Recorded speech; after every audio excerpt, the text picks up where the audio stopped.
Então, vamos lá, eu quero compartilhar a palavra de Deus, começando do Salmo 56 e versículo 8. Salmo 56, verso 8. Enquanto a gente abre e localiza aí o texto, eu queria dar um pano de fundo breve. Acredito que foi entre março ou abril, mais provavelmente abril de 1994, né? Então, nós estamos falando aí de pelo menos 27 anos atrás. Uma pessoa compartilhou comigo um insight em cima desse versículo, que ela tinha ouvido um pregador americano, que eu não me lembro se ele não soube me dizer quem era, ou eu que não gravei. A verdade é que até hoje eu não sei quem foi a pessoa que deu essa visão, esse panorama inicial, nem para poder dar o crédito. Mas, na ocasião, ele mencionava esse texto do Salmo 56, 8, que diz assim: contaste os meus passos quando sofri perseguições. Depois você pode ler o Salmo inteiro com calma, todo ele fala de questões de aflições, da intervenção de Deus. Contaste os meus passos quando sofri perseguições. Recolhe, algumas versões diz recolhestes, recolhe as minhas lágrimas no teu odre. Não estão elas inscritas no teu livro? Então ele está falando de um Deus que conta passos, de um Deus que tem um livro com registros das nossas aflições, porque fala de lágrimas sendo recolhidas, e o insight que aquele pastor me trouxe, assim, né, aquela iluminação que não tinha, ele falou, cara, eu vi um pastor falando disso, né? Hoje em dia a gente tem esses relógios que usam no pulso contador de passos, quanto que a pessoa andou, mas é lógico que Deus não está preocupado em contar ou tornar conhecida essa conta dos passos de uma forma literal. Mas lembre que Davi está peregrinando, fugindo de Saul, deixando o lar. É uma maneira de dizer, o senhor já sabe há quanto tempo eu estou perambulando por aí por conta do meu problema. E ele diz assim, né, eu estou sofrendo perseguições, tem alguém atrás de mim, senão eu estaria em casa, senão eu estaria no lugar que me é confortável. E é exatamente nesse momento que ele diz, recolhe as minhas lágrimas no teu odre. A pergunta é, Deus tem um odre literal para recolher as lágrimas? Né? Nenhuma das vezes que chorei, principalmente, né, no meu tempo de oração, quando a gente está ali de joelhos, que você vê depois o chão regado de lágrimas, nenhuma vez essas lágrimas desapareceram, como se um anjo tivesse sido enviado por Deus para recolher. A gente sabe que isso não é literal, né? Agora, tem uma mensagem simbólica. E foi na conversa desse simbolismo que essa pessoa me falou, olha, o pastor, resumindo a pregação dele em poucas palavras, dizia o seguinte, né, o que normalmente vai para o odre? A Bíblia menciona água, leite e vinho sendo armazenado no odre. A diferença é que água e leite, a gente tem uma menção apenas de cada. E todo o restante das menções bíblicas sobre o odre, normalmente ele está relacionado com o vinho, né? O odre era um cantil que era feito com o couro do animal, né? O odre era feito de couro. Então, se pegava aquele couro, fechava ele como uma bolsa, se colocava o suco de uva, recém tirado da uva, que era pisada, espremida no lagar, e lacrava-se muito bem aquilo, porque a partir do momento que o suco da uva fosse guardado no odre, começaria um processo de fermentação. Quando Jesus fala de odre novo, odre velho, e diz que o odre velho, que era um couro ressecado, não ia suportar, né, a fermentação do vinho, a bolsa ia arrebentar, é justamente por causa dessa transformação do suco de uva em vinho, que é um processo natural, né? Pelo próprio açúcar da fruta, começa um processo de fermentação. Então, esse irmão dizia o seguinte, ele falou, olha, o odre é um lugar de transformação. Entra o suco de uva, sai vinho, que é, na Bíblia, uma figura de alegria. O Salmo 104:15 fala do vinho que alegra o coração do homem, né? E, basicamente, ele dizia, mas não é só o que entra é vinho, é suco de uva para ser transformado em vinho, né? Essa uva, ela é o resultado do esmagar delas, né? Porque elas são pisadas no lagar para que o suco saia e se transforme em vinho. Então, ele dizia, assim como esse suco que entra para ser transformado é o fruto do esmagar das uvas, ele diz, nossas lágrimas são fruto do esmagar das aflições nas nossas vidas. E Deus tem a capacidade de pegar essas lágrimas, resultado do esmagar das aflições nas nossas vidas, e fazer com que elas passem por um processo de né, fermentação de transformação. E no final o que sai não é vinho literal, mas é a sua figura. Então, Jeremias, capítulo 31, verso 13, diz o seguinte: então a virgem se alegrará na dança, juntamente com os jovens e os velhos, transformarei o seu pranto em júbilo e os consolarei, e eu lhes darei alegria em vez de tristeza. Ao longo da Bíblia, nós vamos encontrar essa mensagem de um Deus que substitui, que troca, que transforma tristeza em alegria, né? A mesma informação a gente encontra no livro de Esther, no capítulo 9. Né? A palavra de Deus declara o seguinte, entre os versículos 20 a 22, vou até encurtar um pouco aqui, a Bíblia fala de um dia, na verdade, 2 dias que eles iriam celebrar, e a Bíblia diz o seguinte: todos os anos, como os dias em que os judeus se livraram dos seus inimigos, o mês em que a tristeza virou alegria e o luto se transformou em festa. Quando olhamos para o Evangelho, algumas coisas que nós precisamos entender e compreender. Como a tristeza entrou no mundo? Ela entra por meio do pecado. O pecado trouxe consequências, trouxe sofrimento, que não haveriam se ele não tivesse entrado na história da humanidade. O problema do pecado de Adão é que não atingiu apenas ele, afetou a todos nós, como diz Romanos 5,12. Mas haverá um dia, no ápice, no clímax da redenção, onde esse problema será resolvido. A palavra de Deus diz, isso, né, nós encontramos tanto em Apocalipse 7:17, mas também há uma menção no livro do profeta Isaías, que eu vou ler primeiro, Isaías 25:8, diz assim: tragará a morte para sempre. É uma profecia da obra de Cristo futura. Tragará a morte para sempre e assim enxugará o Senhor Deus as lágrimas de todos os rostos. Quando chega em Apocalipse 7:17, a Bíblia diz: Deus lhes enxugará dos olhos toda lágrima. Aqui o apóstolo João está citando o livro de Isaías, né, como parte do direcionamento profético daquilo que Deus vai fazer no final. Nós sabemos que no clímax da redenção, né, tudo aquilo que trouxe o sofrimento, a dor e as lágrimas será extirpado e eliminado, e Deus vai enxugar dos olhos toda lágrima. Agora, esse bendito dia ainda não chegou. Portanto, a fase que nós vivemos hoje, ela envolve, mesmo na vida do crente, a questão do choro. Né? Mas graças a Deus que a vida cristã também não é marcada só pelo choro, que um dia será, né, ou falando aí das lágrimas, que obviamente é o resultado do choro, que um dia será definitivamente removido. A palavra de Deus nos diz em Romanos 12:15, alegrai-vos com os que se alegram e chorai com os que choram. Então nós olhamos para a vida e precisamos reconhecer que ela é cíclica. Há momentos de alegria e há momentos de tristeza. Em 2020, ano passado, o ano da pandemia, né, eu lembro que quando chegou o mês de setembro, por exemplo, nós tivemos a alegria do nascimento da nossa primeira neta, minha e da Kelly, a Eila Maria.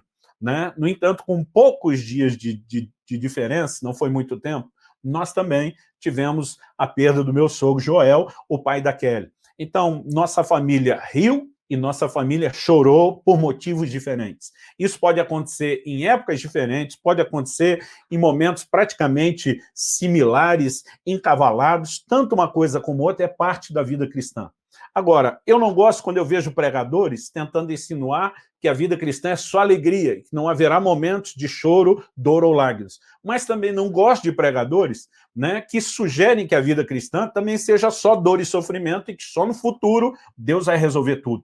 Mesmo hoje, nós podemos viver as duas coisas. Agora, o que acredito que nós precisamos, de fato, entender é que o Evangelho, ele traz um poder consolador. Para nós, a alegria não depende apenas de circunstâncias favoráveis, eu vou falar mais sobre isso adiante, mas nós precisamos entender o que é a alegria do Senhor nas nossas vidas. E quando o Evangelho chega, o próprio Jesus se levanta e a primeira mensagem pública dele, na sua cidade, né, onde ele se criou, Nazaré, é fazer a leitura do livro do profeta Isaías, e eu quero pegar o texto que ele leu, Lucas 4, nos mostra que ele abriu a Bíblia no livro do profeta Isaías, o rolo, né, do profeta Isaías, e começou a ler essa passagem. Vou ler aqui Isaías 61, do 1 até o 3. O Espírito do Senhor Deus está sobre mim, porque o Senhor me ungiu para pregar boas novas aos pobres, enviou-me a curar os quebrantados de coração. Quebrantado de coração está falando de gente ferida.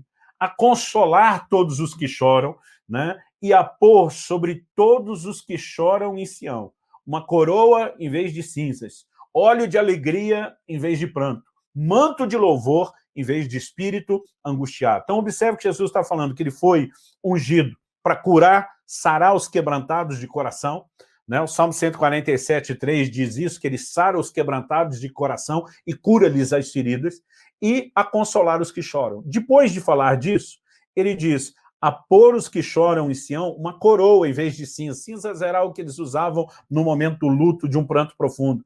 Óleo de alegria em vez de pranto. Manto de louvor em vez de espírito angustiado. Aliás, quando Jesus lê esse texto, o que ele declara publicamente: hoje se cumpriu essa palavra. Essa palavra não apenas falava da chegada do Messias, né, que no hebraico tem o mesmo significado que Cristo, que no grego é ungido, que ele era ungido de Deus, mas ele estava dizendo: eu vim para trazer mudança, para proporcionar, por meio do evangelho, o poder consolador. Em Mateus 5:4, mais adiante, né, o Senhor Jesus ensinando, ele diz: bem-aventurados os que choram, porque serão consolados. Antes que Deus enxugue dos olhos toda lágrima, ele tem consolo para nos oferecer. E essa é uma mensagem que precisa ser compreendida. Eu gosto de dizer que é possível esperar alegria depois do choro, até porque o Salmo 126 diz, versos 5 e 6, os que com lágrimas semeiam, com júbilo ceifarão. Quem sai andando e chorando enquanto semeia, voltará com júbilo trazendo os seus feixes. Então, há choro, mas há também alegria. E alegria e choro não são apenas coisas que se alternam naturalmente. Na vida daqueles que servem a Deus, nós vamos experimentar circunstâncias naturais que nos fazem chorar, mas nós podemos, em relação à alegria, experimentar algo sobrenatural. E isso é uma percepção que nós precisamos ter. No mês de julho de 2020, antes de eu pregar uma série de mensagens que deu origem ao livro Como Deus Transforma a Tristeza e a Alegria, eu me lembro de uma manhã que eu acordei com um versículo que vinha muito forte no meu espírito, 2 Reis, capítulo 20, versículo 5, né, que diz, Ezequias está doente, o profeta Isaías vai, aí ele dá uma palavra e diz: você vai morrer, você não vai viver, coloca a sua casa em ordem. Depois que o profeta Isaías vai embora, o rei Ezequias vira para a parede, chora, clama ao Senhor, e Deus manda o profeta Isaías de volta com uma outra mensagem, dizendo: eu vi as tuas lágrimas. O Senhor disse: você não vai morrer, você vai viver, eu vou te curar, em 3 dias você está restabelecido. Eu acordei com aquilo forte no meu espírito, vi as tuas lágrimas, e o dia inteiro aquilo ficava aceso dentro de mim. Eu sabia que era Deus chamando a minha atenção para uma porção das Escrituras. E eu fiquei orando, esperando o desenvolvimento daquilo, né? E o dia terminou sem que eu fosse a lugar nenhum, mas com aquilo aceso no meu coração, deitei e dormi. Na manhã seguinte, acordei com outro versículo, que parecia algo muito antagônico, contrário, conflitante, né? O versículo que me veio na manhã seguinte era Malaquias, capítulo 2, versículo 13, né? Onde Deus diz: vocês cobrem o meu altar com choro, com lágrimas, e eu não os ouço. Eu falei: mas peraí, ontem eu tinha um versículo que mostra que nossas lágrimas têm a capacidade de chamar a sua atenção. Agora eu estou vendo outro versículo que basicamente está dizendo que o Senhor não vai dar atenção nenhuma para as nossas lágrimas. Eu falei: Deus, a tua palavra não se contradiz, né? O que é que eu tenho aqui diante de mim? Não é necessariamente uma incoerência, nem uma contradição, mas provavelmente o Senhor quer me ajudar a pensar algo. E por mais ou menos uma semana eu fiquei na minha mente, né, questionando, meditando, pensando, né? Lembro que fui com a família para gravar o nosso evento online do Casa Zadok em Campinas. No caminho, passamos em São Paulo para estar, né, com os nossos pastores, Eibe e André, e me lembro de um culto que nós fizemos com as nossas famílias. Ele falou: Luciano, você quer compartilhar alguma palavra? Eu falei: compartilhar não. Eu quero apresentar para vocês um dilema e ver se vocês me ajudam. E ainda apresentei esses versículos porque eu estava naquela semana, né, do questionamento.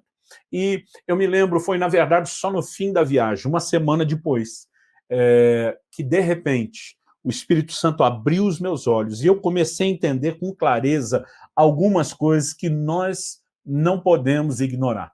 Não podemos olhar para a questão do choro, né, da tristeza e dizer é tudo a mesma coisa, assim como da alegria.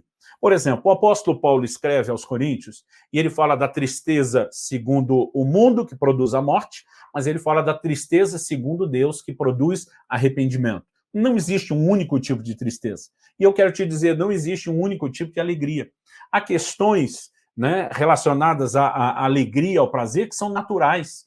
Né? Então, a pessoa pode reagir a uma circunstância favorável, a um determinado evento, e esse tipo de alegria pode ser sentido independente da pessoa ter ou não Deus na sua vida. Agora, há uma dimensão de alegria profunda, que produz realização, que não é passageira, que ela independe das circunstâncias. A Bíblia nos mostra os discípulos sendo presos, torturados, proibidos de pregar o nome do Senhor, e mesmo assim a Bíblia diz que eles saíam cheios de alegria, porque foram considerados dignos de padecer pelo nome do Senhor. Não vai dizer que aquela alegria que eles estavam depois de sair da prisão era circunstancial. Eles tanto entendiam um privilégio maior do que a circunstância, como tinham um combustível sobrenatural. Então, algo que nós precisamos entender é que há tipos distintos de choro.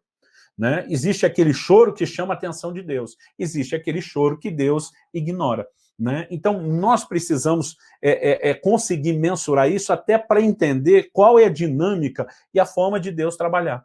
Nesse choro que chama a atenção de Deus, nós podemos mencionar não só Ezequias, nós podemos mencionar Ana, né? O livro de Samuel começa contando dela chorando diante de Deus, mas Deus intervindo, operando milagre, ela era estéril, não podia ter filhos, e Deus mudou a sua sorte. 1 Samuel, capítulo 30, fala de Davi e os seus homens chegando em Ziclag, onde todos moravam, e descobre a cidade destruída, queimada a fogo, e que todas as mulheres e os filhos tinham sido levados cativos pelo inimigo que investiu na ausência deles. A Bíblia diz que esses homens sentaram e choraram até não ter mais força para chorar.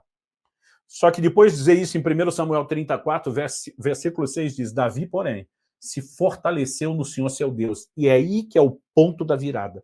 Quando ele vai buscar forças em Deus e não apenas reage com humor diante das circunstâncias. E ele experimenta uma intervenção de Deus. Né? Aquele choro deles não foi ignorado pelo Deus que iria intervir. Nós podemos citar vários exemplos onde vemos Deus mudando as circunstâncias que trazia dor, sofrimento e lágrima, e porque mudou as circunstâncias, obviamente, eles deixaram a tristeza e passaram a experimentar alegria. No entanto, Deus não vai agir só nesse tipo de dinâmica. Algo que eu e você precisamos entender, e agora eu quero ler um texto bíblico que explica isso com clareza. Normalmente, quando lemos nos evangelhos que Jesus está no jardim do Getsêmani, e ele começa a orar dizendo, Pai, se possível, passa de mim esse cálice. Muita gente tem dúvida sobre o significado do que é passar o cálice. Embora, na linguagem do próprio Jesus, né, no Evangelho, ele usa a questão do cálice para falar de sofrimento. Né? Algumas pessoas têm dúvida, mas o livro de Hebreus interpreta o que aconteceu lá no Getsêmani. Hebreus capítulo 5, dos versículos 7 a 9, nos diz o seguinte, ele, Jesus, nos dias da sua carne, tendo oferecido com forte clamor e lágrimas, orações e súplicas a quem o podia livrar da morte. Qual o único momento onde a Bíblia menciona Jesus orando, algo que possa se encaixar aqui, no Getsêmani. Passa de mim o sofrimento. É o momento onde ele está na iminência de morrer e de sofrer. Então, a Bíblia diz que ele não apenas orou, mas ele ofereceu orações com lágrimas, que é o ponto que nós estamos trabalhando aqui. A quem o podia livrar da morte. E tendo sido ouvido por causa da sua piedade, embora sendo filho, aprendeu a obediência pelas coisas que sofreu, e tendo sido aperfeiçoado, tornou-se autor da salvação eterna para todos os que lhe obedecem. Eu lembro de uma fase na adolescência, deu em crise lendo esse texto. Espera aí, né? Jesus aprendendo a obediência, ele já era obediente. Sendo aperfeiçoado, ele é o Filho de Deus. Na época eu não conseguia pensar em Jesus como homem, que mesmo sendo obediente, aprendeu um nível de obediência mais profundo do que aquele que já praticava. E foi aperfeiçoado. Agora a pergunta é, seu clamor para que Deus o livrasse da morte foi ouvido? Não. Até porque ele também não orou só isso. Ele diz, mas seja feita não a minha, e sim a sua vontade. Deus não mudou as circunstâncias. No entanto, no caso de Jesus, não significa que não houve mudança como resultado da oração feita. Né? No caso de Jesus, nós podemos dizer que a mudança não foi do lado de fora, ela foi do lado de dentro. Aprendeu obediência, foi aperfeiçoado. E algo que eu e você precisamos entender, que dessas lágrimas que chamam a atenção de Deus e têm o poder de produzir mudança, embora nem sempre elas vão produzir mudança nas circunstâncias, elas vão produzir mudança. Porque mesmo quando não produz nas circunstâncias, há uma provisão de Deus para trazer mudança em nós, no nosso íntimo, né? Para que, de fato, a gente tenha crescimento, a gente amadureça, a gente possa ser levado a outro nível, mas elas sempre vão produzir mudança. Agora, A Bíblia também fala desse tipo de choro que Deus ignora. Tem Malaquias 2,13, né? Quando Deus diz, vocês cobrem o meu altar, né? O altar do Senhor com lágrimas, choro, gemidos, mas ele não olha para a oferta de vocês, não aceita com prazer. Qual é o contexto de quando Deus ignora? Você vai ver o versículo seguinte, Malaquias 2,14, e você encontra a explicação. E vocês perguntam por quê? Né? Tipo, por que Deus ia nos ignorar? Aí vem a resposta. Porque o Senhor é testemunha da aliança entre ti e a mulher da tua mocidade com a qual tu foste desleal. Deus está dizendo, camarada, você não honra a aliança do matrimônio, não na minha lei, não me honra, porque eu testemunhei, você fez diante de mim a aliança do casamento. Agora você vem chorar no pé do altar esperando que eu te ouça? Basicamente, falando uma linguagem contemporânea, traduzindo isso, é como se Deus dissesse, é ruim que eu vou dar alguma moral para você nesse momento. Ou seja, Deus não tem compromisso com quem está vivendo no pecado. Aliás, a Bíblia faz até uma distinção, né, de comportamento das pessoas que já viveram arrependimento, mas algumas que viveram só remorso. Uma das menções que a gente pode fazer, né, diz respeito a Esaú. Esaú, depois que descobre que o pai tinha abençoado a Jacó, seu irmão, e não a ele, né, a palavra de Deus diz em Gênesis 27:38 que levantando Esaú, a voz chorou. O Velho Testamento só diz que ele chorou, não dá detalhe, não diz motivos, mas é o Novo Testamento, né, que pela inspiração do Espírito Santo traz a explicação. Hebreus 12:17 diz, interpreta esse episódio assim, pois sabeis também que posteriormente, querendo herdar a bênção, foi rejeitado, pois não achou lugar de arrependimento, embora com lágrimas o tivesse buscado. Né? Eu não vou nem mexer aqui no caso de Judas, né, que a Bíblia fala dele tomar de remorso pelo que fez, mas há um comportamento, né, um arrependimento genuíno, sempre vai levar a pessoa a esse lugar de entristecer-se por ter ferido o coração de Deus. Né? O remorso, normalmente, a pessoa sente a dor de ter perdido os privilégios, né, que a prática do pecado acabou privando, mas não da desconexão com Deus. E há momentos onde a pessoa está chorando, está triste pelas consequências, mas ela não alinhou com Deus aquilo que deveria, e esse deveria ser sempre o ponto de virada. Então, não é qualquer choro, não é qualquer lágrima que Deus vai transformar em alegria.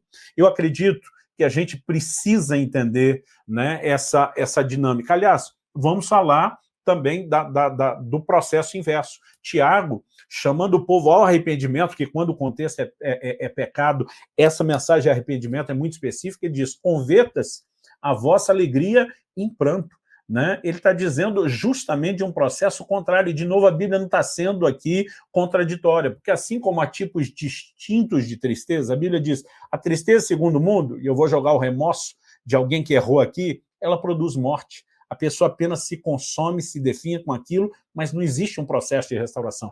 Agora, a Bíblia diz, a tristeza, segundo Deus, quando permitimos que ele nos desperte para o arrependimento, né, ela é produzida, porque é o ponto de virada. Assim como há tipos distintos de tristeza, há tipos distintos de alegria. Eu falei antes, né, que a pessoa pode ficar naturalmente feliz pelo nascimento de um filho, pela chegada de um neto, né, por qualquer circunstância. Tem gente que pode ter um certo nível de alegria, independente de ter Deus na sua vida. Agora, há uma outra dimensão de alegria que sem Deus ela não será experimentada. Então, vamos falar, gente, o pecado é ruim nas suas consequências. Na hora que é praticada essa grande gama, a maioria dos prazeres, se ela não oferecesse nenhum nível de satisfação ou alegria, não tinha tanta gente pecando.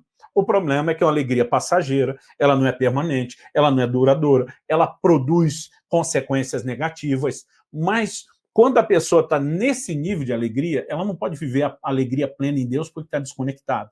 Então, quando Deus está dizendo, converta a sua alegria em tristeza, ele está dizendo, pega essa falsa alegria dos prazeres carnais, temporária, né? Tire isso da sua vida, deixa a tristeza, segundo Deus, do arrependimento entrar, porque só depois disso, Deus pode mudar a tristeza, segundo Deus, do arrependimento, na verdadeira alegria da reconexão com Ele. Há um processo, né, através do qual Deus age, o que diz respeito a transformar a tristeza em alegria, que nós não podemos ignorar. Eu me lembro que no início de 2006, né, tínhamos recém-plantado, estabelecido a igreja aqui em Curitiba, não tínhamos nem um ano de comunidade de alcance ainda em Curitiba, e nós fizemos um evento que era um retiro assim de avivamento, e trouxemos vários preletores para poder servir o nosso povo. E um deles que veio foi um amigo meu de longa data, pastor Marcelo Jamal. Em algum momento, quando ele estava pregando, ele cita o Salmo 30, né, verso 5, que diz: porque a sua ira dura só um momento, mas o seu favor dura a vida inteira. E na sequência, o Salmo diz: o choro pode durar uma noite, mas a alegria vem pela manhã. E de repente ele saiu do assunto principal que estava explorando e falou: gente, essa declaração de que o choro dura uma noite, mas a alegria vem pela manhã, é literal? Eu lembro que ele disse: se fosse literal, ninguém tinha mais de um dia de problema. Cada vez que a gente dorme e acorda, não tem mais choro, está tudo resolvido. E ele diz: na prática não é assim. Aliás, a própria Bíblia fala de gente que chorou muita gente. E diz: há um simbolismo aqui. O amanhecer é o momento onde a luz chega e dissipa as trevas. E luz na Bíblia fala de revelação, assim como trevas fala de ignorância. Então ele diz: nós precisamos entender o poder que a palavra de Deus tem de despertar fé no coração, né, de cumprir propósitos da parte de Deus de trabalhar em nós. Então, ele começou a rapidamente compartilhar, foi um pequeno insight, né, dizendo: é quando a revelação da palavra de Deus entra, que as trevas da ignorância são dissipadas, que, de repente, essa capacidade de vencer o choro é eliminada. E foi por conta disso que eu entendi da parte de Deus: nós precisamos pregar mais sobre esse assunto, nós precisamos trazer luz, né? Foi por conta disso que eu decidi escrever um livro inteiro a respeito do assunto. Para quê? Para que a gente possa cooperar com Deus no processo de trazer luz e entendimento que ajude as pessoas. Agora, nesse processo de entrada da palavra de Deus, né, é que muitas vezes a fé necessária para mudar uma circunstância acontece. Agora, alguns estão tentando, né, chorando pela dor do que estão passando, chamar a atenção de Deus, sem que o coração seja devidamente despertado para a fé. Romanos 10:17 diz que a fé vem por ouvir e ouvir a palavra de Cristo. Né? Há muitas pessoas que não estão fortalecendo a fé do coração, não têm a fé para intervenção, mas elas choram diante de Deus, meio que desabafando, como quem diz: será que não dá para o Senhor me ajudar? Não, uma vez que o Senhor pode. Mas muitas vezes essas pessoas não estão vivendo intervenções que poderiam viver. Jesus falou para muitas pessoas: seja feito conforme a sua fé. A ação de Deus na nossa vida não acontece baseada no poder que ele tem de mudar todas as coisas, mas acontece baseado na fé que nós temos de que Deus aplicará em nós o poder que ele tem de mudar todas as coisas. Então, obviamente, eu não quero parecer aqui que, a não ser que estamos chorando pelo motivo errado que envolve pecado, que nossas lágrimas são quase que, né, mágicas, milagrosas. Não, de forma alguma. Mas nós precisamos entender também que há algo na essência do Evangelho, que é um Deus que transforma a tristeza em alegria. E nós podemos entender a semelhança do que falamos no início, né? Que assim como o suco da uva, que era colocado naquele odre, passava um processo de fermentação e saía em vinho, né?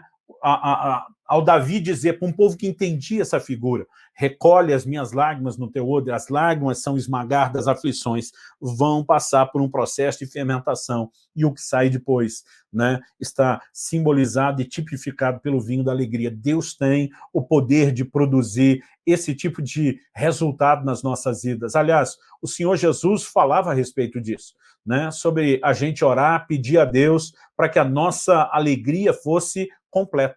Né? Eu acho muito interessante, né, o Senhor Jesus falando isso. Por exemplo, em João, no capítulo 16, nos versos 23 e 24, Jesus diz o seguinte: em verdade, lhes digo, se pedirem ao Pai alguma coisa em meu nome, ele lhes concederá. Até agora vocês não pediram nada em meu nome. Peçam e receberão, para que a alegria de vocês seja completa. Então, é lógico que é um nível de alegria que vem da mudança das circunstâncias. Nós oramos, Deus intervém. Agora, há momentos onde estamos enfrentando circunstâncias que contribuem para o nosso crescimento. E o Deus que é o nosso crescimento não vai mudá-las depressa. Então, o que nós precisamos entender na sequência, né, é que muitas vezes o que Deus vai mudar não é a circunstância, é o nosso íntimo, e nós vamos conseguir nos alegrar a despeito delas. Agora, isso não significa que essas circunstâncias que nos fizeram crescer, que elas também, por sua vez, não possam ser mudadas depois. Me chama a atenção, né, quando Maria Madalena chega no túmulo, logo depois da ressurreição, ela ainda não sabe que Jesus ressuscitou, né, a pedra havia sido rolada, o túmulo está vazio, né, e quando ela vê os anjos do Senhor que estão ali, ela diz, o que foi que vocês fizeram? Onde colocaram o corpo? Ela está naquela agonia. O anjo olha para ela e pergunta, por que choras? Né? Ela responde, não, levaram o corpo do meu Senhor, não sei. Daqui a pouco, Jesus aparece próximo e pergunta para ela, por que você está chorando? Né? Eu gosto demais dessa pergunta. Por que você está chorando? Bom, a mulher acabou de explicar para o anjo por que ela está chorando. E Jesus insiste, por que você está chorando? Na verdade, o que está por trás da pergunta de Jesus? Maria, você está chorando porque você enxerga um quadro, uma situação. Na verdade, as coisas estão diferentes daquilo que você percebeu. Daqui a pouco ela vai entender que quem está falando com ela é o próprio Jesus que ressuscitou, ou seja, ele nem está morto e nem o seu corpo foi roubado. Né? Muitas vezes nós estamos chorando por circunstâncias que são apenas aquilo que nós vimos, aquilo que nós entendemos. A Bíblia nos mostra, né, um Jacó que chorou muito tempo por José, seu filho, por causa da notícia mentirosa que lhe trouxeram. José estava no Egito, estava vivo, um dia ele iria reencontrá-lo.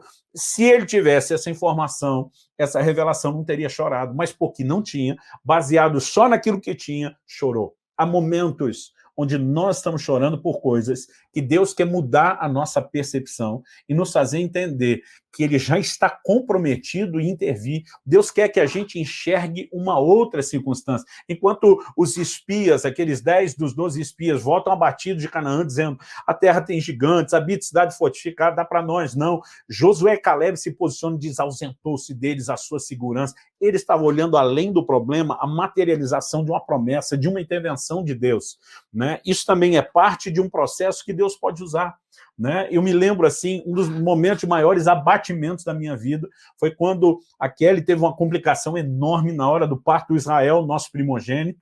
Né? Os médicos me disseram depois que o menino está vivo por um milagre. Eu sabia que a situação era muito complicada, mas enquanto eu estava naquele profundo nível de abatimento, o Espírito Santo começou a falar ao meu coração e me lembrar de todas as promessas que Deus tinha feito a respeito daquele menino. Tipo assim, por que é que você está se abatendo com o que você está vendo, se você deveria focar num outro tipo de informação? Então, a diferença entre um cristão e um não cristão é que nós, diferente da maioria, não vamos apenas olhar para as circunstâncias e acreditar que elas são a palavra final e que elas determinam todos os desdobramentos. Nós podemos viver intervenções. Há momentos onde nós vamos chorar diante de Deus, desabafando, expressando fé, e Deus muda a circunstância. Há momento que ele nos muda, há momento que ele não mudou a circunstância para nos mudar, mas lá na frente ele vai mudar aquela mesma circunstância depois que a gente já cresceu. Há momentos onde o próprio Deus quer nos levar a esse tipo de questionamento. Né? Por que estou chorando? O que é que Deus diz a respeito desse assunto? Então tem gente que já está no desespero do que ainda pode acontecer, que é preocupação, ocupação significa ocupar-se antes da hora. A coisa nem aconteceu. Alguns já estão vivendo um desespero e Jesus, nos seus ensinos, falou contra isso, dizendo que nós temos que confiar no cuidado do Pai. Então, às vezes, nós focamos de tal maneira que não conseguimos nem vislumbrar aquilo que Deus pode fazer. Nesse processo, muitas vezes Deus pode intervir direto na circunstância, ou ele pode começar abrindo os nossos olhos. É por isso que precisamos de um relacionamento profundo com a palavra de Deus. Bom, para não me estender muito, eu quero começar o processo de conclusão, terminando. Eu disse que ia fazer um apanhado geral de várias coisas aqui importantes, falando a respeito, né, de que a alegria na vida do cristão não deveria ser só circunstancial. Isso não significa que nós não vamos ter momentos onde, só olhando a circunstância, a gente vai mesmo se alegrar e fazer festa. Mas nossa alegria não deveria ser só circunstancial. O apóstolo Paulo, escrevendo aos Filipenses, depois de dizer para eles, regozijai-vos no Senhor, alegrai-vos no Senhor, ele diz no capítulo 4, dos versículos 11 a 13, o seguinte, digo isso não porque esteja necessitado. Ele estava agradecendo a oferta que essa igreja de Filipos tinha enviado para suprir a ele o ministério. Ele diz, digo isso não porque esteja necessitado, porque aprendi a viver contente em toda e qualquer situação. Isso é algo assim que eu sonho ouvir da boca de todo crente. Aprendi, porque isso não é automático. A converteu está ali automático dentro de nós. É o que a gente aprende com a palavra, aprende com a vivência, aprende com o relacionamento em Deus, aprende sendo discipulado por gente mais madura e diz, aprendi a viver contente em toda e qualquer situação. Isso significa o quê? Que eu e você não dependemos apenas das circunstâncias para ter alegria. Então, o Deus que transforma a tristeza em alegria não é só o Deus que muda as circunstâncias. Ele pode trazer a alegria circunstancial ao mudar uma circunstância ruim boa, mas ele pode nos encher de alegria a despeito das circunstâncias, independente delas. Deixa eu continuar lendo o texto. Ele diz, aprendi a viver contente em toda e qualquer situação. Sei o que é passar necessidade e sei também o que é ter em abundância. Aprendi o segredo de toda e qualquer circunstância, tanto de estar alimentado como de ter fome, tanto de ter em abundância como de passar necessidade. E aí ele conclui no verso 13 a ideia dizendo, tudo posso naquele que me fortalece. Às vezes o crente usa a frase tudo posso no sentido de uma capacidade de realização, tudo posso em Deus que me fortalece. Não, aqui Paulo está falando de uma capacidade de suportar qualquer circunstância.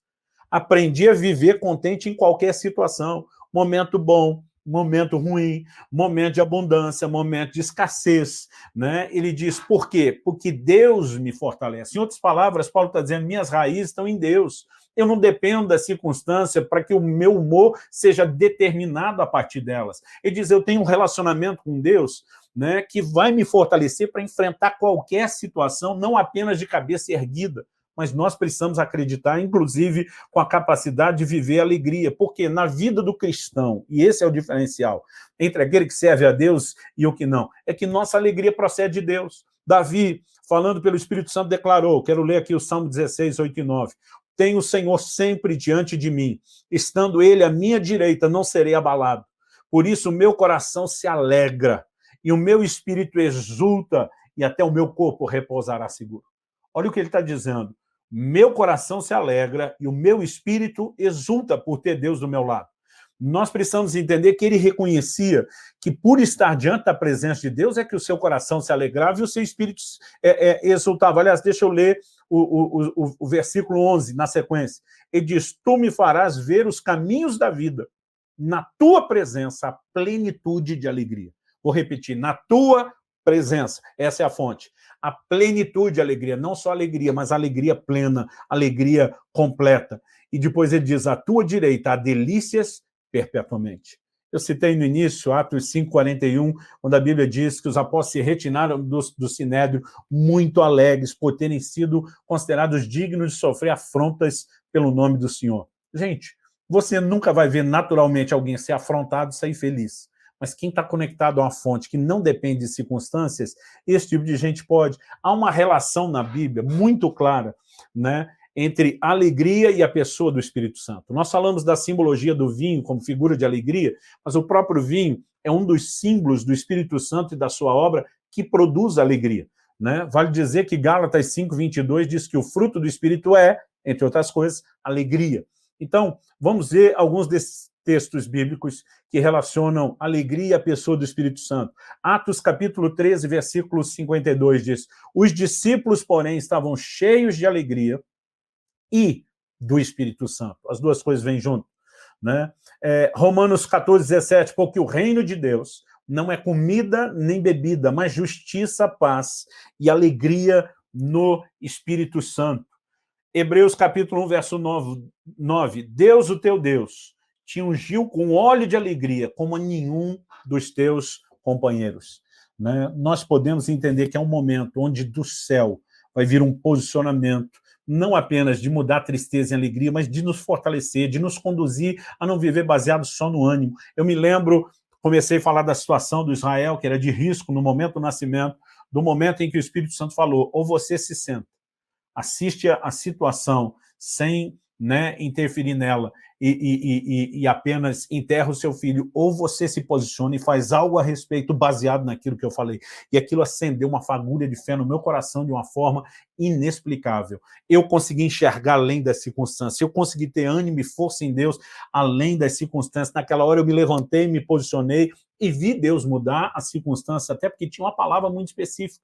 Foi a minha versão do porquê você está chorando. Deus está dizendo, está olhando a circunstância em vez de olhar aquilo que eu te falei. Agora, isso não é o tipo de coisa que você só acorda de manhã, né, com essa consciência forte todos os dias. Mas quando nós estamos na presença de Deus, quando vamos para o lugar da oração, e é por isso que tanto precisamos desse relacionamento diário com Deus, nos encher da palavra, que vai gerar fé, a consciência, que vai trazer a luz que dissipa o choro, como também precisamos de oração, né? É nesse ambiente. Ezequias estava orando quando Deus mudou a sua sorte. Ana não estava só chorando, ela estava orando na casa de Deus, no templo do Senhor. Quando a Bíblia diz que Davi foi se fortalecer no Senhor, né? Não existia outra forma a não ser conectar-se com Deus por meio da oração e da adoração. Nós precisamos entender que Deus é a nossa fonte de alegria e que Ele pode. Eu já vivi todo tipo de experiência.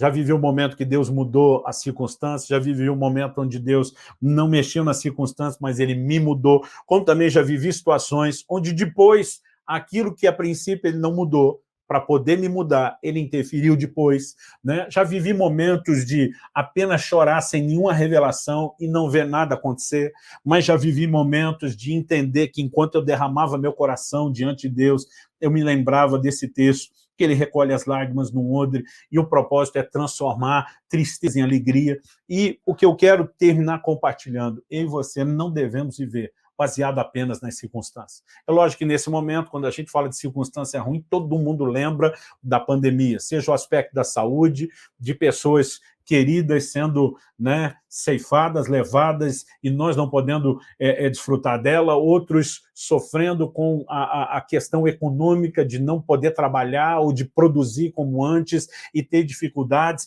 e não estou dizendo que não são questões a serem consideradas. Mas, por exemplo, 3 pessoas queridas e preciosas que eu perdi no ano passado, né, não morreram por causa do Covid, mas a dor se instalou independente da pandemia. Então, a gente já tinha motivo de tristeza e de choro antes da pandemia, nós vamos ter depois. É lógico que num momento como esse, nós precisamos entender que o próprio Deus, embora não possa necessariamente atribuir-se a Ele o causador disso tudo, Ele é um bom administrador.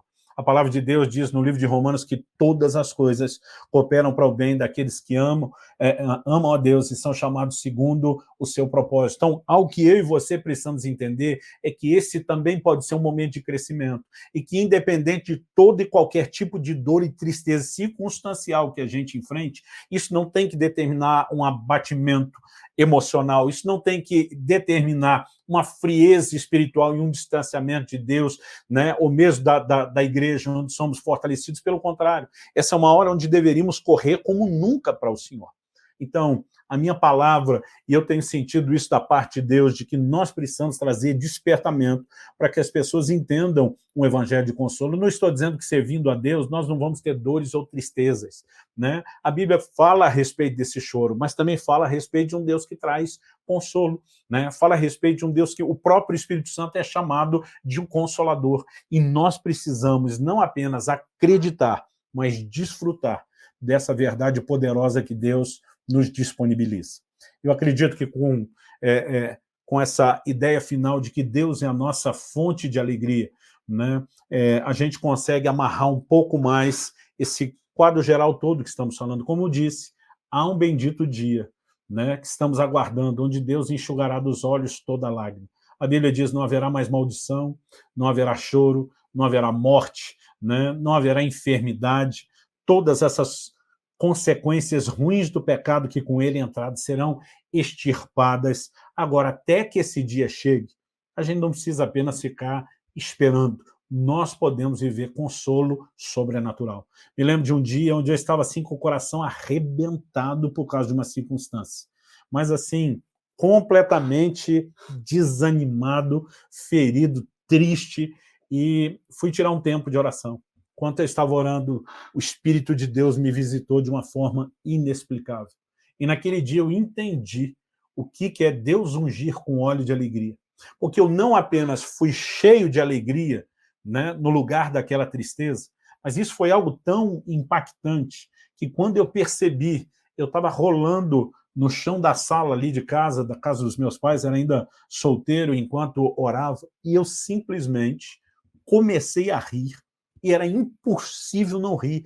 Era tanto gozo, era tanta alegria, né? E parece que aquilo era uma válvula de escape, eu não sei, né? A sensação parece que ia explodir, e eu ria descontroladamente, eu não conseguia parar de rir e nem de explicar o que estava acontecendo. Né? Depois de um momento onde aquelas ondas de glória me visitaram daquela forma, e aquilo passou e eu recuperei o fôlego tentando entender o que era aquilo, nunca tinha ouvido falar a respeito de uma experiência como essa, eu percebi que meu coração estava completamente mudado. Eu e você, a circunstância ainda não tinha mudado, mas agora eu tinha conectado a fonte da nossa alegria. O que nós precisamos, mais do que nunca, é dessa conexão sobrenatural, né, com Deus, por meio da fé, da oração, da entrega a Ele, que encha o nosso coração a despeito das circunstâncias. Bom, aqui encerro e quero orar com você que me assiste. Pai, a Tua palavra foi compartilhada. E eu acredito que isso traz não apenas instrução, mas a Tua palavra tem o poder de comunicar fé, de despertar. Eu oro por entendimento espiritual na vida de cada um desses que estão nos acompanhando à distância. Pai, eu oro que o Senhor traga não só o entendimento espiritual, compreensão da Tua palavra, como eu oro também, em nome do Senhor Jesus, que o Teu Espírito traga aplicação personalizada. Cada um está vivendo um momento diferente, uma experiência diferente, precisa de uma aplicação talvez também igualmente diferenciada na sua vida, e eu clamo por isso em nome de Jesus. Mas eu oro por dias onde cada um desses que me assistem, onde o teu povo, de uma forma geral, volte a entender que a alegria do crente não é meramente circunstancial. Embora o Senhor, em alguns momentos, vai nos beneficiar com essa alegria circunstancial também. Algo muito maior, algo muito mais profundo, algo muito mais enriquecedor, que a alegria do Senhor, que a tua palavra diz, é a nossa força. Portanto, eu oro por cada um dos meus irmãos, aqueles que estão abatidos nesse momento e aqueles que não, aqueles que estão enfrentando um momento de dificuldade, aqueles que talvez, a despeito da dificuldade de muitos, estão vivendo um momento pessoal favorável. Eu oro que cada um deles entenda a alegria do Senhor, porque muitas vezes aqueles que se deixam preencher apenas pela alegria circunstancial esquecem que chega um dia onde as circunstâncias mudam, e nós queremos aprender a realmente conectar com o Senhor na tua presença, a plenitude de alegria, e nós queremos desfrutar disso, independentemente das circunstâncias. Suplicamos graça e favor do Senhor sobre cada um de nós, em nome do Senhor Jesus. Amém.